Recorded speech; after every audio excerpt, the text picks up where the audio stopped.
Hello, everybody, and welcome to the 8minutemovement.com day 23. My name is Rob Gardner. I'm one of the leaders here, and we are kicking off a brand new series titled Adventure. Over the next 6 days, we are going to talk about how living the Christian life and living for Jesus truly is the ultimate adventure. And while the world tries to paint the Christian life as boring and dull and with no fun, no excitement, lots of rules and obligations, I'm going to show you through Scripture and through some experiences in my life how living for Jesus is actually way more fun, way more exciting, way more enjoyable, and way more fulfilling than living for the world ever can be, or in my particular life ever has been. Now, we all love a good action-adventure movie. And certainly some people love different action-adventure movies over others. Some people kind of go the Harry Potter or Twilight route. You got people who are your Transformer, X-Men fans, Captain America, Iron Man, all of these different action movies. And really, if you look at them all side by side, they all have the same pieces. They all have the same elements. They're just kind of in a different time frame or a different set of powers or whatever. But the bottom line is, pretty much anybody you've ever talked to has some genre of action-adventure movie that they like. And why is that? Well, because we love seeing these people go on these great journeys and face these ultimate challenges and have these huge evil bad guys they have to kill and huge rewards when they win. And it looks exciting sometimes when we compare it to our life.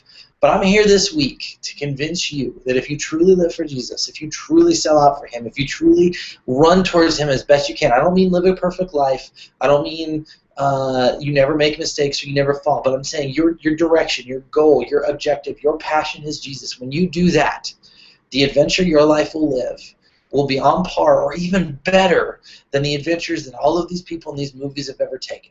So today, for our first part of this series, we're going to talk about the adventure of following Christ, this overall idea of what the adventure of following Christ looks like. And then through the rest of the week, we're going to talk about particular aspects of the Christian life and the adventures that you can have through those particular areas. So let's get to it. The adventure of following Jesus Christ. Number one, following Jesus brings the ultimate journey. And journey is important. Imagine Harry Potter without the journey, okay? Like literally, the entire Harry Potter series without the journey would be one book that was like 15 pages. Like Harry Potter meets Voldemort, they fight, Voldemort dies, the end. I mean, could you imagine going to the movies and paying, $8 and getting your big tub of popcorn and your 77-ounce bucket of soda, and you get in and the credits roll and Harry Potter fights Voldemort for all of like 10 minutes, and then the end credits roll and you leave, you haven't even gotten through your first fistful of popcorn? It would be terrible.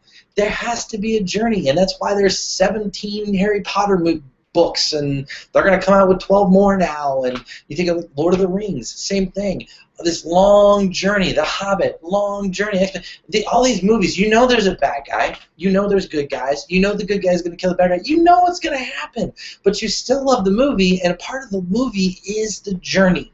Now, in our lives, in ordinary life, the journey is just this point to point to point, endless wandering. You're just getting to this weekend, getting to the next weekend, and getting to this next thing. And it really is not a lot of meaning to it. It's all about surviving your current situation and getting to the next fun situation so you can enjoy yourselves. But in following Jesus, there is this adventure in the journey where every step is prepared by God, and the journey takes us places we never knew we wanted to be. Proverbs 16:9 says, "In his heart a man plans his course, but the Lord determines his steps." And we can see this. I mean, just look at the life of Paul and his ministry and how many different nations he ended up in and how many different adventures he had just by trying to preach the gospel. He ended up getting, shipwrecked and having to swim to an island, and all of the times he was held captive, and the people that tried to kill him over and over again. And I mean, his entire life was one big adventure. And I'm sure if you'd asked him, like on day one when he started to plan his ministry, he never would have thought in a million years that he would have ended up going on all of these adventures that he went on, ended up all in these places. And what it really comes down to is this, is that when we truly follow Jesus, we surrender our future to Him. We surrender our will. We allow the Lord to order our steps. He knows us better than we know ourselves. And if we were to plan just our lives out and just follow our lives, then we would go after the things we thought we wanted. And half the time we would get to those things and find out they really aren't what we thought they were. They really weren't as exciting as they were. But God knows us better than we know ourselves. He knows the things that we love. He knows the things that we enjoy. And so He can order our steps and take us along in this adventure. And as we're heading towards these big dreams we have in life, we end up stopping in all of these cool places that we never knew we ever wanted to be. And I've seen this in many people's lives, people who never thought they would be a missionary. And then God ordered their steps, and they went on this adventure. Next thing you know, they're in the missions field, and they're running an orphanage, or they're helping to reach people in a third world country, or they're helping with poverty, or they're preaching the gospel somewhere that they didn't know they were going to preach it. And I'm not saying that all of you, if you accept Christ, you're going to end up being a missionary somewhere. God can use you in the workplace, as a scientist, as a doctor, as a nurse, as a salesman. I mean, there's all kinds of ways that God can use you. It's not just you end up a missionary and you go to some third world country. But the bottom line is, and as I've seen it through my life too, is that when you really truly follow Christ, you end up in crazy places that you just never expected. One quick example of that, the first message I ever preached, I was in college. I never had an opportunity to preach. I was in my home church, and the phone rang. I picked it up, and it was a guy that went to our church that was involved with a program called Lincoln's Challenge. And he was looking for someone to come in and speak at their graduation. And so he asked if the youth pastor was there. Well, the youth pastor's out of town, so I told him the youth pastor's out of town. He asked if the staff evangelists were there, and I was like, no, the staff evangelists are out of town. And he said, well, is the senior pastor in? I'm like, no, he's out to lunch. And he's like, well, what are you doing next week? And I said, I don't have any plans. He said, could you come out and speak to our group? And I thought, I'd seen the Lincoln Challenge program. I'd seen, 10 or 15 kids in this boot camp for kids that have had troubled pasts and whatnot. I just thought I was coming to speak to like 10 or 15 kids. Good first-time experience. I walked in that gym a week later, and almost 300 kids were there for this graduation. And so I literally went from never having preached in my life to my first message being in front of 300 teenagers. Never, ever would have been there in my life. But God had been ordering my steps. He allowed me to be in that right place in the right time. And I got an incredible, incredible opportunity that I never would have had following my own steps. Number 2, following Jesus brings the ultimate challenge. Now, again, imagine this movie, this action movie you like, whether it's Twilight or Harry Potter or X-Men, whatever, and you go through the journey and you go to the battle and they come up to the boss and the big music's coming in, you're ready for the big boss fight, and the boss is like, I'm going to lose, I surrender, here's my sword, and then they roll the closing credits. Terrible movie! It would be horrible. Nobody wants to come and just watch the boss give up. You watch the movie for the epic fight scene at the end and all of the powers going back and forth. And I mean, that's what makes the movie, is the challenge. And if there was no challenge at the end of the movie, you don't have a movie. And when it comes to our lives, in ordinary life, again, ordinary life only challenges us at our worst. When we're at our bottom, when things aren't going well, when things aren't going the way they want. And it just challenges us to get through this thing, and get through this thing, and get through this thing. That's all it is. It's just a challenge to get through the next thing that comes up. But it rarely challenges us. Ordinary life rarely challenges us to truly be our best. But following Jesus stretches us to the brink. It forces us to be our best. It is like a personal boot camp that takes us far beyond what we ever thought we were capable of. It rises our expectations. It rises our ceiling where we think maybe I'm only capable of being this good at something. God shows us that there is a much higher purpose for us, a powerful purpose, and that we can accomplish way more with Him than we ever could on our own. And the perfect illustration of this, Matthew chapter 8, Jesus saw the crowd around him. He was giving orders to people on the other side of the lake, and a teacher came to him and said, "Teacher, I'll follow you wherever you will go." Jesus replied, "Foxes have holes, and birds of the air have nests, but the Son of Man has no place to lay his head." Another disciple said to him, "Lord, I'll go, but just let me go bury my father." And Jesus told him, "Follow me and let the dead bury their own dead." Now, Jesus knew that these people weren't really going to follow him, and they were kind of making excuses, and so he was kind of responding and saying, hey, here's the reality of the situation. But it was a challenge that he was issuing him. And I know it sounds weird. It's like, hey, accept Jesus and God's going to challenge you, and that sounds horrible. And if you look at it at face value, we don't want to be challenged by Jesus, really. So now we came to Christ to have this better life, and now he's going to challenge us, and he's going to expect us to do all of these difficult things, and our lives are going to get worse. But we have to understand the joy that comes from being the best we can be. We have to understand the joy that comes from stretching ourselves and getting to that point that we never thought we could get to. If you think back over your life, the things that you have appreciated the most, the things that you treasure the most, are the things you worked for.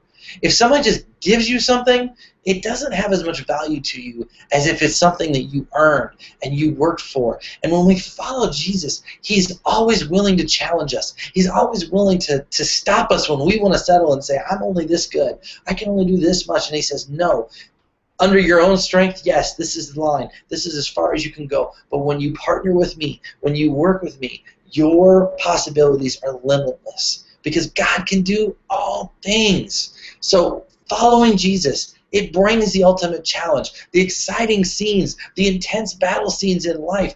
You have the opportunity to experience these things as you go through life because God will challenge you. God will take you to places that will stretch you, and the reward you will feel inside when you live for God and you follow through on those challenges and you surpass those challenges, it's going to be way greater than anything the world has to offer.